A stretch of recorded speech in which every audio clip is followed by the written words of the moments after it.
Assalamualaikum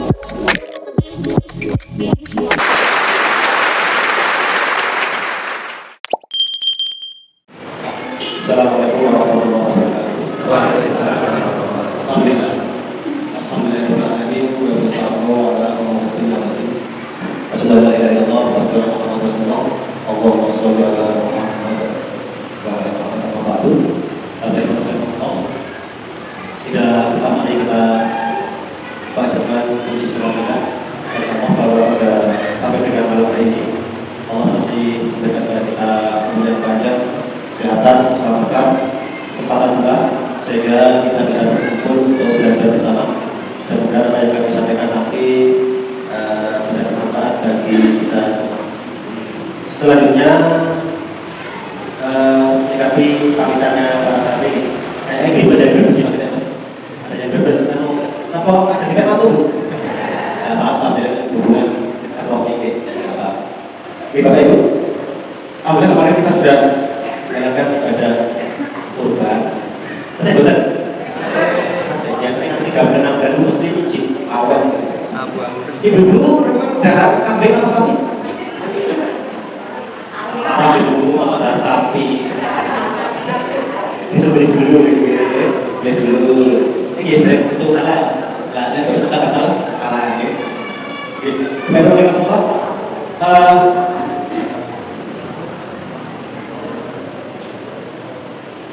Alhamdulillah untuk di sana kemarin kurban baik sapi maupun atau kambing itu dapat tunai atau tidak? Ini kita ada bisa tahu sapi itu setengah yang masuk ke takmir ya, kan ada yang pribadi jadi yang masuk ke takmir pasien itu sapi ada 59 sapi. Kambingnya 98. Kalau dirupiahkan, sapi kita begini kira-kira mau penting dengan sombong pun sampai miliar 200 juta lebih. Kambing 98 potong dirgo lontong mau meh 200. Jadi dalam 1 tahun warga Namonggo itu merelakan mengikhlaskan hartanya hampir 1,5 miliar. Luar biasa. Jadi kalau kita lihat di daerah lain yang ini baik ini agamanya, baik ini kesadarannya, misalnya kadang korban itu romo apa kita tidak melakukan aktivitas akhirat disimpan itu baru korban. Zakat itu ngomong itu yang mereka panitia zakat itu lebih dari 500 juta untuk 2 miliar setahun. Kayak gitu. 2 miliar mereka mengeluarkan hartanya. Ledorilo ikhlas karena sadar. Kita bicara karena sadar. Karena ada yang beliau yang mampu, tapi belum. Nah, kita alhamdulillah sudah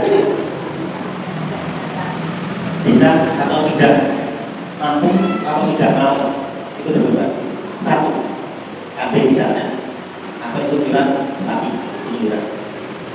Padahal zaman Rasulullah itu dalam hadis yang riwayat Ibnu Majah nomor 3221 dari Jabir bin Abdullah kata Jabir, saya selalu melihat Rasulullah setiap berkurban, setiap menyembelih hewan kurban minimal 100 ekor.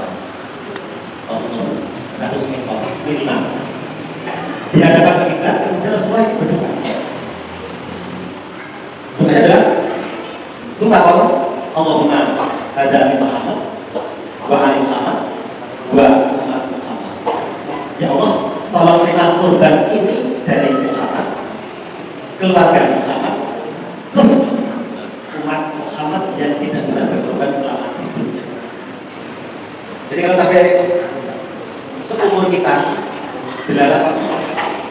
belum bisa berkorban, ini Rasulullah sudah memikirkan yang lebih banyak. Bagi yang belum benar-benar belum mampu Nabi korban 1 ekor ini tidak mikir bagian kita tapi korban sampai korban oh boleh tapi begini tapi kamu lagi pikir kamu lagi berani tak berani mas main kalau dewi ini bisa lihat nah korban itu jadi saya benar kok bukan kok sapi atau kok semua betul semua benar dan semua betul karena korban itu ada dibagi tiga ada lima golongan kambing sama domba golongan sapi sama kebo dengan macam yang kedua sama yang satu adalah kota ini adalah golongan bagaimana hukumnya kalau dalam surat apa kita atau lisirok di bawah jadi sholatlah dan berkorbanlah di ulama ini mendefinisikan bahwa korban itu wajib bagi yang jadi kalau ada yang dia mampu ekonominya tinggi punya kendaraan komplit ada dua ada depan semuanya bagus kemudian kalau dia tidak mau berkorban misalnya dalam dalam itu aja 3123 ini Rasul mengatakan Allah yang korbankan sholat jangan dekati tetap sholat jadi seperti biasa yang kira korban ya sudah terasa belum sholat ada sholat bisa masih bisa ini seperti orang bawaan yo saya katakan gue yang pernah berkorban ketika diri mau yo sholat bisa karena mereka adalah bergandingan soli lebih kawan soli lebih kawan kapan penyembelihan itu kembali kita tanggal 10 hari otomatis tanggal 9 nya kita di perintahkan untuk pasal ini ada muslim 1162 masalah puasa Arafah itu kalau dalam hadis ini dari Abu Sa'ad menyampaikan Nabi itu pernah ditanya tentang puasa di hari Arafah kan siapa yang mau apa hari Arafah itu ada 9 ingat ya siang jauh Arafah kalau misalnya Rasulullah kemarin dulu mengatakan atau bersabda siang Arafah saja siang Arafah saja puasa Arafah saja di Arafah itu menunjukkan pada momentumnya pada kegiatan apa? Orang jadi kalau bahasanya Rasulullah dulu kemarin itu siang Arafah puasa Arafah maka tidak ada penafsiran yang lain semua apa ini yang ada di seluruh negeri ini harus berpuasa bersama dengan Rabu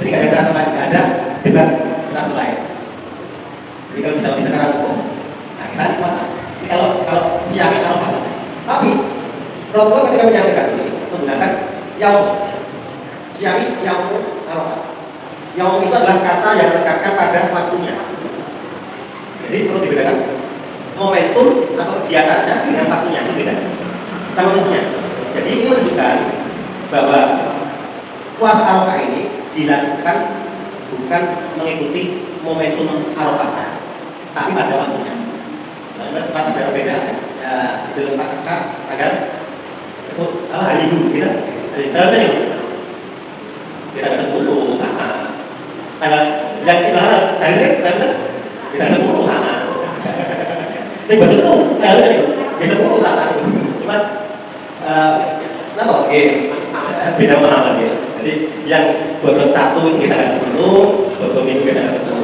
botol kita nggak 10 semua sama kalau kita sebenarnya gini tanggal 1 Hijriah ini patokannya apa? Tahun baru? Selagi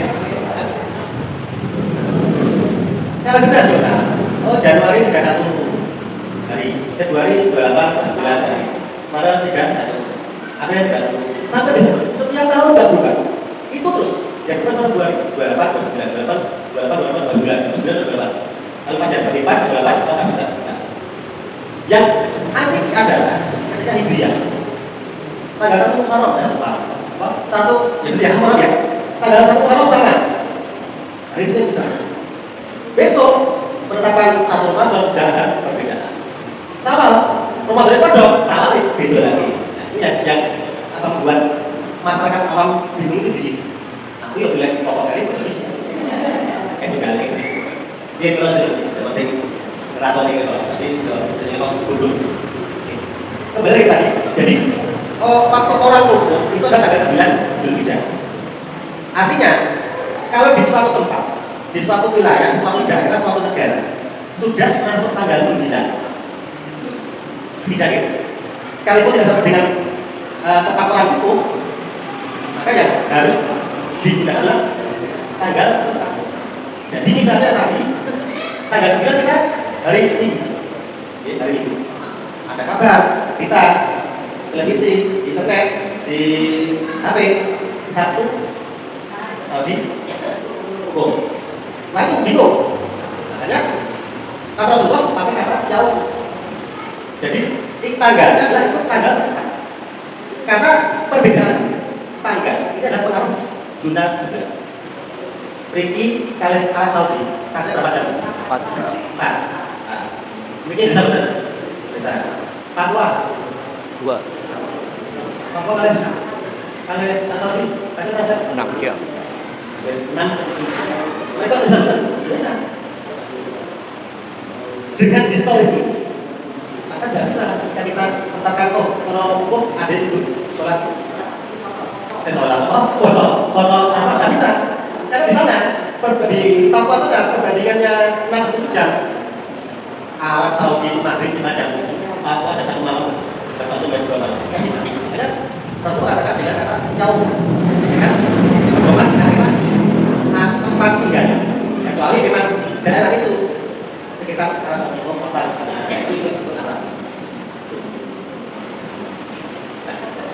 Bagi kita kaum muslimin yang tahun ini belum diberi apa ini kesempatan dari Allah mengaji. Ini kita ini melaksanakan Idul Adha dan Kurban. Semampu kita di mana kita ada. Ibadah haji itu adalah panggilan Allah. Kurban ini panggilan Allah. Panggilan dua-duanya. Jadi ibadah kurban ini adalah salah satu upaya memberikan ibadah sama. Haji pun juga demikian. Ibadah kurban ini termasuk ibadah yang penting dalam agama Islam. Ini mempunyai fondasi yang kuat, kemudian juga akar sejarah yang panjang. Atau betul sejarah ini singkat mawar. Jadi ketika Nabi Ibrahim ini sudah punya kota, namanya itu Nabi Ismail. Ini kayak gimana? Sebenarnya judul ketika itu betul biar konsep ini. Nabi Ismail itu di situ. Ini kajian. Ikut istri kamu 2 dari Ibrahim. Istri kamu 2. Istri pertama itu dan berapa? Mana sih kan? Iska. Nabi Iska. Nah, jadi momentum Nabi Ibrahim ini ketika diperintahkan oleh Allah untuk menyembelih putranya. Ini Ismail ditanting, ditarik, ditakoni oleh Nabi Ibrahim bahwa Nabi Ibrahim ini melihat dalam mimpi, aku itu menyembelihmu wahai anak Ismail. Kira-kira yang kasar ini ditarik itu dalam mimpi. Itu dengan Ismail. Oleh Ismail jawab adalah kerjakan apa yang Allah perintahkan, insya Allah kau akan mengibu termasuk ayat sobirin yang sama. Ini adalah ujian ketaatan Nabi Ibrahim ya Allah. Yang dari pengorbanan ini diajar kepada kita untuk menyembelih ibadah kurban. Nah, gambaran ini merupakan implementasi yang dilakukan oleh Nabi Ibrahim dan Ismail ini adalah peristiwa yang mengikhlaskan, menyerahkan sebenarnya Allah. Jadi perintah ini bukan semata-mata Nabi Ibrahim merasa takut sudah enggak, tapi ini dia yakin bahwa perintah Allah itu harus dijalankan. Intinya itu. Jadi Ismail, tadi kita lihat Ismail itu bisa anak kita, bisa ayah, ibu, istri, bisa pekerjaan kita, bisa jabatan kita, bisa mobil kita, bisa rumah kita, bisa tanah kita. Jadi intinya apa? Kesemuanya itu ketika Allah meminta, kita ini bagaimana? Garis besar jadi contohkan oleh Nabi Ibrahim ketika dia menanti seorang putra sudah puluhan tahun. Ismail itu lahir setelah istri yang pertama Sarah ini belum mengandung kemudian mengatakan pada Ibrahim untuk secara menikah lagi. Singkat cerita istri yang kedua puluhan tahun. Nah, setelah anak itu lahir sudah dewasa, sudah bisa berusaha, bisa bekerja sama dengan Ibrahim. Diminta oleh Allah, alhamdulillah. Ini bisa contoh, bisa kendaraan yang kita beli dengan susah payah misalnya bekerja nabung beberapa tahun, berapa tahun itu motor aja terus motor hilang misalnya, atau bisa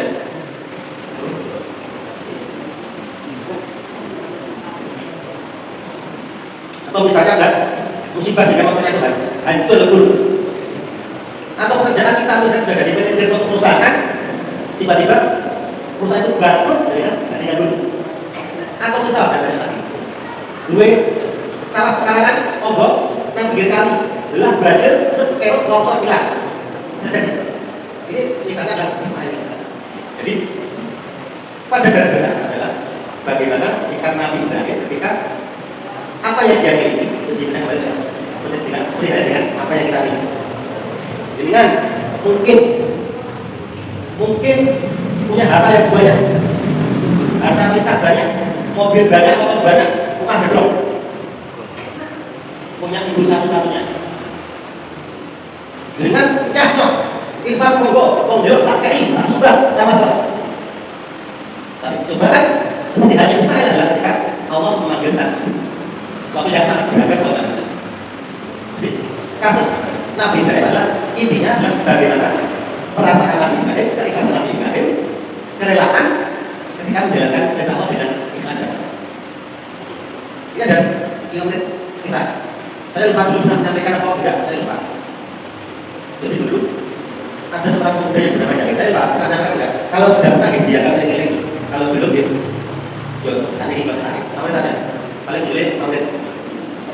Berapa? Pemuda yang bernama Jahid. Ada pemuda yang bernama Jahid, dia umurnya sekitar 35 tahun, belum menikah, nggak punya apa-apa, nggak punya pekerjaan, nggak punya rumah, tinggal di Serangin, masing-masing, di rumah, masing-masing. Suatu ketika, si Jahid ini ditegur oleh semua, disapa. Wahai saudara Jahid, apakah engkau sendiri saja?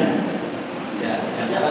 Ada tahu bersama dia Rasulullah mulai bertanya, bukan itu maksudku, kenapa pesona ini membujang saja?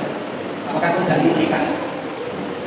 Jawab dari dia, aku itu orang gak punya apa, wajahku jelek, gak apa, tidak punya rumah, gak punya pekerjaan. Siapa yang mau dengan dia? Tanya. Kemudian saya mengatakan, asalkan kau mau, itu adalah penyambungan. Orang semuanya memerintahkan pada sekali itu untuk menulis lamaran yang ditujukan kepada seorang gadis cantik, anak bangsawan, kaya, namanya Yulfa bin Sa'id. Akhirnya suatu diberikan pada Jahid, dan oleh Jahid diantaranya ke rumah Sa'id. Karena kebetulan di rumah Sa'id sudah ada kaki, maka setelah Muhammad SAW, Jahid ini menyerahkan surat itu pada Sa'id di depan rumah. Wahai saya, saudaraku, ada surat dari Rasulullah. Alhamdulillah semua tak jawab. Sudah dibaca. Saya terkejut karena adat ataupun apa gitu Ada pernikahan, tradisi pernikahan di Arab dulu. Itulah orang kaya dengan orang kaya, bangsawan dengan bangsawan. Ya benar aja. Apakah betul terjadi juga ya? Apakah pernah ada waktu berbohong pakai saya? Di bahasa Arab itu, orang Arab itu kadang bahasanya bahasa seperti orang patut. Tiba-tiba Julfah anaknya saya tadi keluar. Wahai ayah, ada apa benar? Kok ayah tampak sedikit tegang? Apakah lebih baik kamu ini disuruh masuk? Katanya.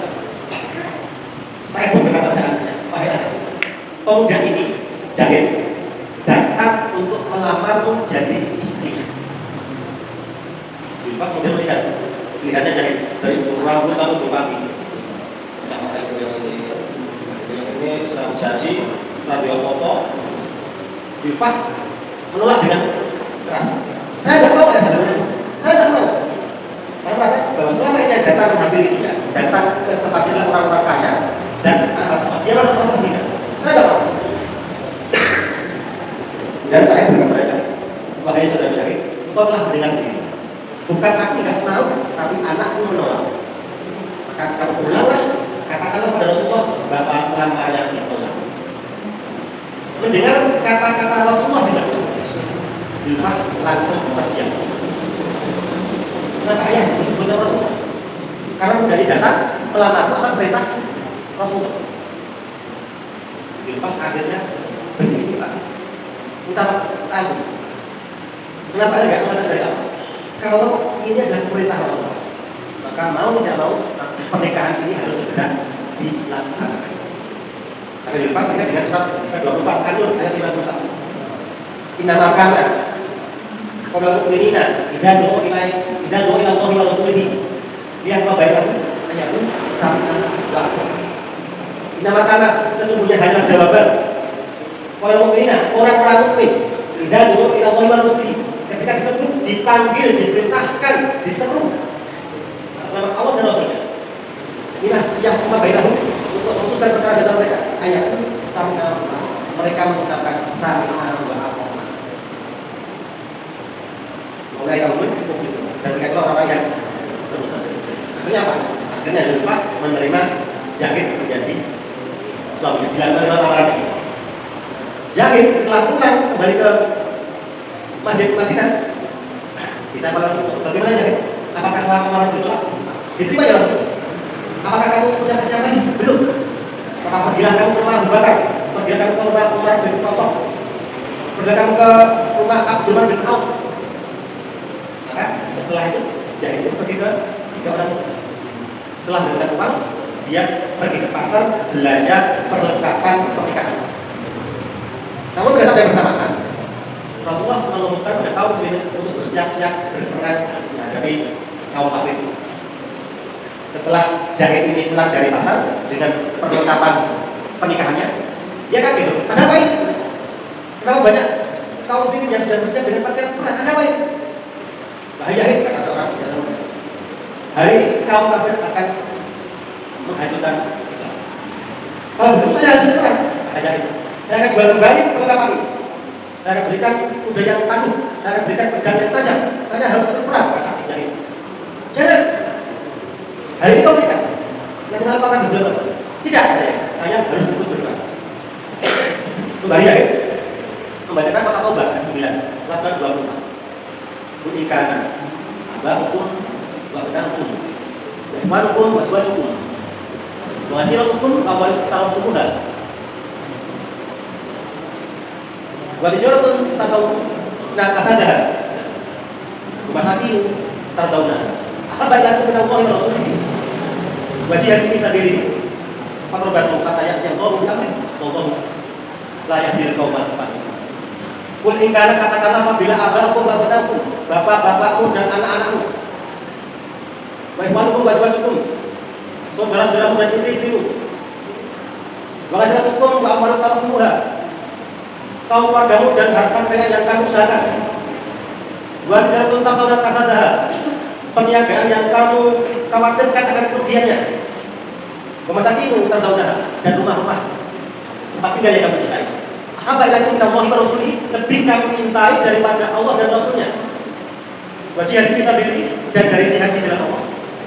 Penerbangan kata ayat yang membihamdi, maka tunggulah sampai Allah mendatangkan keputusan. Allah mulai yakin kaum fasik. Allah tidak menyukai untuk memberi petunjuk kepada orang-orang yang fasik. Bapak Ibu, rahimahullah. Apa yang kita bisa petik dari kisah yang tadi? Julfah bin Sa'id, wanita kaya, anak bangsawan, kaya raya, cantik cerita, yang semula tidak kenal jahit, semula tidak cinta jahit, yang dikatakan mungkin bisa jadi karena jahit tidak tampan, jahit orang miskin, jahit tidak punya apa-apa, sehingga tidak mau menikah dengan jahit. Apa yang terjadi? Setelah mengetahui bahwa yang melamar adalah Rasulullah, maka ia mengatakan sami'na wa ata'na. Ini ada jawaban seorang mukmin yang sejati, yang benar-benar beriman kepada Allah dan yakin bahwa Rasulullah adalah Rasulnya. Mereka katakan sami'na wa ata'na karena yakin bahwa kalau Allah dan Rasulnya memerintahkan sesuatu, itu adalah baik baginya. Dan ketika Allah melarang, Allah dan Rasulnya melarang sesuatu, pasti itu adalah buruk baginya. Tanpa harus tahu dulu apa tujuan, apa hikmah, apa manfaat dari kita. Selama yang memerintahkan Allah dan Rasulnya, mukmin sejati, aku katakan sami'na wa ata'na. Sedangkan jahit ini nanti malam akan berbulan pada hari ini kan. Masih saja itu berat berjihad di jalan Allah tanpa memberikan perlengkapan pernikahan yang dia jual beli, berikan perlengkapan tajam, berikan perlengkapan tanpa memberikan jilbab sebagai calon istri dia tidak kan. Karena apa? Karena dia lebih cinta Allah dan Rasulnya, lebih cinta berjihad bisa dilihat dari saat ini kita ini dia itu bukan hanya berat. Menurut ilmu pun jihad, belajar anak sekolah itu jihad, dengan ngajari anak di rumah itu jihad, ngajari anak ngaji jihad, menghadiri pengajian jihad dan lain sebagainya. Tapi kadang banyak yang menghalangi kita ketika kita ini berjihad.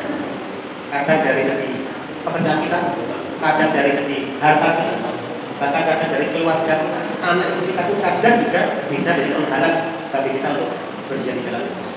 Jadi, Bapak Ibu, pesan ini adalah sama dengan kisah Ibrahim. Ketika Ibrahim berkata Allah, apapun yang tidak Allah, dilaksanakan. Lalu sampai menyembelih anak. Kisah tadi, sama. Ketika yang mengatakan Rasulullah, langsung yes, tanpa ada pada guru. Walaupun pertama dia katakan tidak, saya tidak tahu siapa yang guru. Tapi pada dasarnya adalah sama. Apapun yang diberitakan Rasulullah, apapun yang diberitakan Allah pada kita, sabda doa. Apapun yang diminta keluarga kita, harta benda kita, sabda doa. Kita mendengar dan kita mudah-mudahan ini bisa bermanfaat khususnya bagi kami pribadi. Nanti kita tutup pertemuan pada malam hari dengan bacaan Al-Fatihah Majlis. Assalamualaikum warahmatullahi wabarakatuh.